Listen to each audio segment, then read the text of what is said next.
Everyone welcome back to your own YouTube channel first flight. दोस्तों आज हम करेंगे BA first year second semester जी हिंदी भाषा और साहित्य के अंतर्गत यूनिट फर्स्ट करेंगे, जिसमें हम मैं आपको फर्स्ट पार्ट में करवाऊंगी हिंदी भाषा का उद्भव और विकास, और उसके बाद पार्ट सेकंड की वीडियो लेकर आऊँगी जिसमें मैं करवाऊँगी आपको राष्ट्रभाषा, राज्य भाषा और संपर्क भाषा के रूप में हिंदी।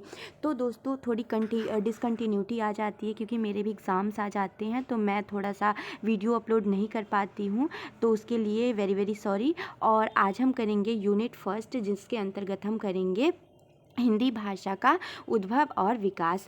तो दोस्तों आप लोगों ने ये देखा होगा कि जो हमारी हिंदी है उसका विकास जो है वो भारोपीय भाषा परिवार की आधुनिक काल की प्रमुख भाषाओं में से एक मानी जाती है। मतलब हमारी जो हिंदी है, जो वर्तमान में हिंदी है, उसका जो विकास अगर हम देखें तो किससे माना जाता है, तो भारोपीय भाषा परिवार से माना जाता है। अगर हम भारोपीय भाषा परिवार को देखें तो यह जो समूह होता है वो भाषाओं का सबसे बड़ा परिवार है। और सबसे महत्वपूर्ण यह है कि इसमें अगर हम देखें कौन कौन सी भाषाएं आती है, तो इसमें अंग्रेजी, रूसी, प्राचीन फारसी, हिंदी, पंजाबी, जर्मन, नेपाली, ये सभी भाषाएं हम किसके अंतर्गत काउंट कर सकते हैं, तो भारोपीय भाषा परिवार के अंतर्गत काउंट करते हैं। उसके बाद हम देखेंगे कि जो हिंदी है उसकी उत्पत्ति जो है वो संस्कृत भाषा से हुई है। संस्कृत भाषा की सबसे प्राचीन भाषा, जो संस्कृत भाषा है वो भाषा की सबसे प्राचीन भाषा है, जिसे आर्य भाषा या देव भाषा भी कहा जाता है। भाषा नदी की धारा, हम देखते हैं कि भाषा कभी भी रुकती नहीं है। मतलब भाषा जो है वो नदी के धारा के समान चंचल होती है, यानी वो हमेशा एक भाषा से दूसरी भाषा में रूपांतरित होती रहती है, यानी वह रुकना जानती ही नहीं है। यदि कोई भाषा को बलपूर्वक रोकना भी चाहता है तो वह मतलब उसको रोकने में असमर्थ हो जाता है। जैसे हम देखते हैं कि हम दिल्ली में हैं, तो हम दिल्ली में तो मिक्सचर भाषा बोली जाती है। जो हरियाणा के लोग हैं वो हरियाणवी बोलते हैं, जो पंजाबी है, पंजाब के लोग हैं पंजाबी बोलते हैं। तो यहाँ पे मतलब मिक्सचर भाषा बोली जाती है। लेकिन हम जैसे हरियाणा में चले जाए तो हरियाणवी बोलते हैं, साउथ इंडिया में चले जाए तो तमिल मलयालम बोलना पड़ता है।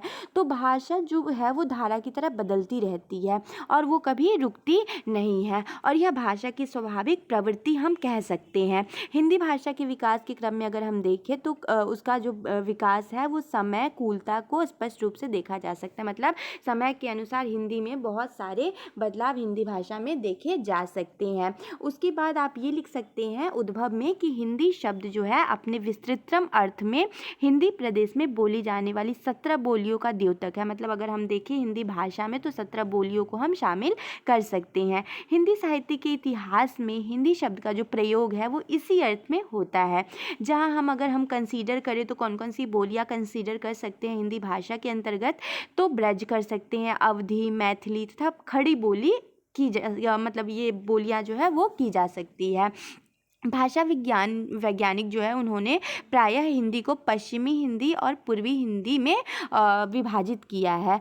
अगर हम भाषा विद जो है जॉर्ज गियर्सन, उनके अनुसार देखें तो उनका आधार क्या है, तो उन्होंने हिंदी प्रदेश की अन्य उपभाषाओं को राजस्थानी, पहाड़ी, बिहारी कहा है, जिनमें हिंदी शब्द का प्रयोग नहीं है। मतलब अगर हम राजस्थानी देखें या पहाड़ी देखें या बिहारी देखें तो उसमें हिंदी का नहीं कह सकते हैं प्रयोग, या कम से कम प्रयोग कहा जा सकता है। किंतु अन्य दो को अगर हिंदी मानने के कारण पश्चिमी हिंदी, हमने देखा कि भाषा वैज्ञानिक ने हिंदी को दो सामान्य रूपों में विभक्त किया है। पहला जो है वो पश्चिमी हिंदी है और दूसरा जो है वो पूर्वी हिंदी है। इस प्रकार हिंदी 8 बोलियों, हिंदी में क्या करते हैं तो मेनली 8 बोलियों को हम समाहित करते हैं, जैसे ब्रज, खड़ी बोली, बुंदेली, हरियाणवी, कन्नौजी, अवधी, छत्तीसगढ़ी आदि सामूहिक नाम हम कह सकते हैं। और भी भाषाएं, बोलियां इसमें शामिल की जा सकती हैं। उसके बाद अगर हम देखें तो खड़ी बोली जो है वो हिंदी का उद्भव किस में हुआ है, तो शौरसैनी अपभ्रंश से हुआ है।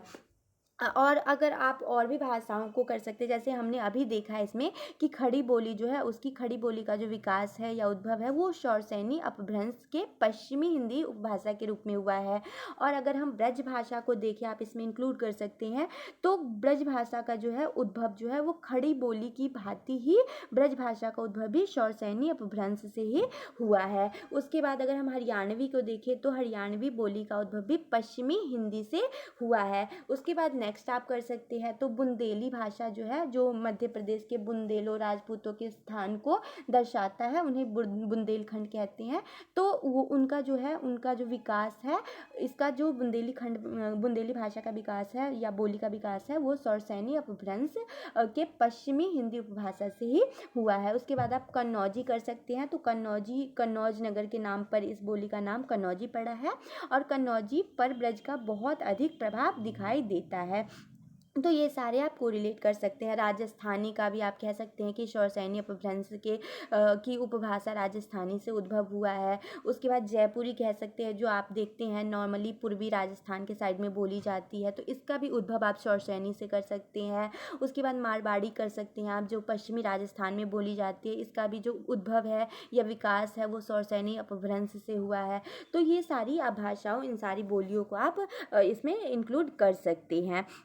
उसके बाद हम देखते हैं कि यदि पश्चिमी और पूर्वी हिंदी की 8 बोलियों का प्रतिनिधि अगर हम हिंदी को मानते हैं, अगर हम मानते हैं कि हिंदी को 2 भागों में वैज्ञानिकों ने विभक्त किया है, पश्चिमी हिंदी और पूर्वी हिंदी, तो हम ये देखते हैं कि हिंदी का उद्भव काल मोटे रूप से 8वीं शताब्दी के लगभग माना जाता है। मतलब ये श्योर नहीं है, बट हम एक वो करते हैं, एस्टिमेट करते हैं कि हाँ, जो हिंदी का उद्भव है या विकास है वो है 8वीं शताब्दी के लगभग माना गया है। उसके बाद अगर हम आप इंक्लूड कर सकते हैं दोस्तों वैज्ञानिकों के मत को, अगर हम करते हैं विद्वानों के मत को, तो बहुत ज़्यादा इफेक्टिव हमारा आंसर हो जाता है।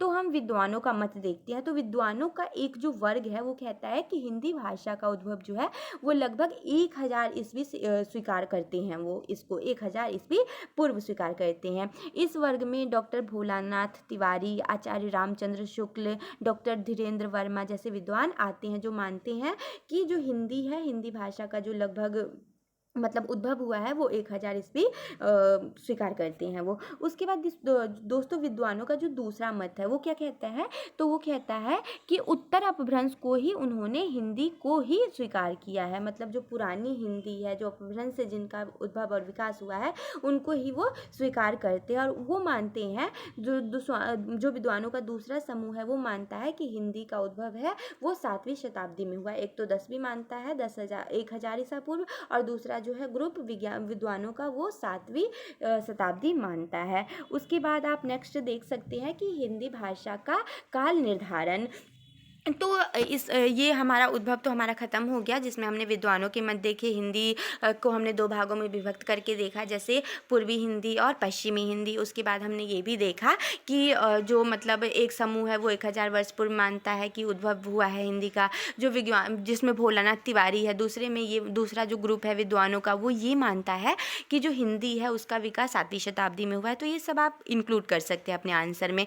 उसके बाद हम नेक्स्ट क्या करेंगे, तो नेक्स्ट करेंगे, हमारा टॉपिक था हिंदी भाषा का उद्भव और विकास। तो हमने उद्भव तो कर लिया, अब हम विकास करेंगे। तो विकास में करेंगे हिंदी भाषा का काल निर्धारण सबसे पहले करेंगे। तो काल निर्धारण में हम देखते हैं कि कैसे स्टेप बाय स्टेप हिंदी भाषा का विकास हम देख सकते हैं। तो इसको मेनली 3 वर्गों में, 3 कालखंडों में विभाजित किया जा सकता है। जैसे आप यहाँ देख सकते हैं, प्राचीन भारतीय आर्य भाषा फर्स्ट है, जिसका अगर हम काल निर्धारण करें तो 1500 ईसा पूर्व से 500 ईसा पूर्व तक माना जाता है। उसके बाद हम दूसरा कालखंड देखें तो मध्यकालीन भारतीय आर्य भाषा कह सकते हैं, जिसका अगर हम ड्यूरेशन देखें तो 500 ईसा पूर्व से 1000 ईस्वी माना जाता है। और उसके बाद थर्ड वन हम देखते हैं आधुनिक भारतीय आर्य भाषा, जिसका विकास अगर हम देखें तो 1000 ईसा ईस्वी से लेकर अब तक का जो है वो हम मान सकते हैं। उसके बाद नेक्स्ट हमारा है कि जो प्राचीन भारतीय आर्य भाषा है उसको मेनली 2 भागों में विभाजित किया गया है। यहाँ पे आप देख सकते हैं, एक तो हमारा वैदिक संस्कृत है और दूसरा हमारा लौकिक संस्कृत है। वैदिक संस्कृत में देखें तो इसका टाइम पीरियड 1500 BC से लेकर 1000 BC तक है। और इसमें मुख्य रूप से क्या है, तो इसमें हम मुख्य रूप से देखते हैं कि इसमें वेदों की रचना हुई। जैसे हम देखें तो ऋग्वेद की यहाँ पे रचना देखी जा सकती है। उसके बाद उपनिषद की रचना हुई, उसके बाद पुराण की रचना हुई। और उसके बाद दूसरा जो है भारतीय आर्य भाषा का प्राचीन काल के अंतर्गत दूसरा देखें तो लौकिक संस्कृत है। लौकिक संस्कृत क्या होता है, जो नॉर्मल लोग, जो ऑर्डिनरी पीपल बोलते हैं संस्कृत भाषा। तो इसका अगर हम टाइम पीरियड देखें तो 1000 BC से 500 BC माना जाता है। और इसमें दोस्तों वैदिक संस्कृत में तो सिर्फ ऋग्वेद की रचना हुई, लेकिन जो लौकिक संस्कृत है उसमें अन्य जो 3 वेद है ना उनकी रचना हुई। जैसे अथर्ववेद, सामवेद, यजुर्वेद, तो इनकी रचना हुई। और महाकाव्य जैसे आप कह सकते हैं महाभारत और रामायण की भी लौकिक संस्कृत की अंतर्गत रचना देखी जा सकती है, जिसको आगे हम पढ़ेंगे आदिकाल के अंतर्गत, जिसमें मैं आपका सेकंड यूनिट है कि आदिकाल, मध्यकाल और आधुनिक काल।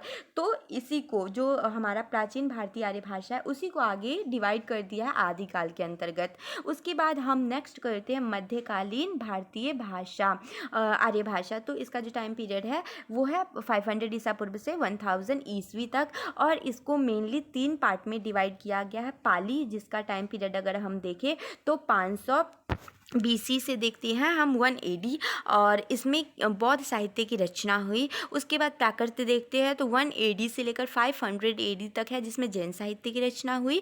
और उसके बाद मेनली हम देखते हैं, यहाँ पे आप देख सकते हैं अपभ्रंश भाषा। अपभ्रंश में हम देखते हैं कि 500 AD से 1000 AD, जिसमें नाथ, लोक साहित्य, इन सब साहित्यों की रचना हुई। इसका विकास हम देख रहे हैं अभी, और इसी को मध्यकालीन भारतीय आर्य भाषा जो है इसी को आगे मध्यकाल के अंतर्गत विभक्त किया गया है।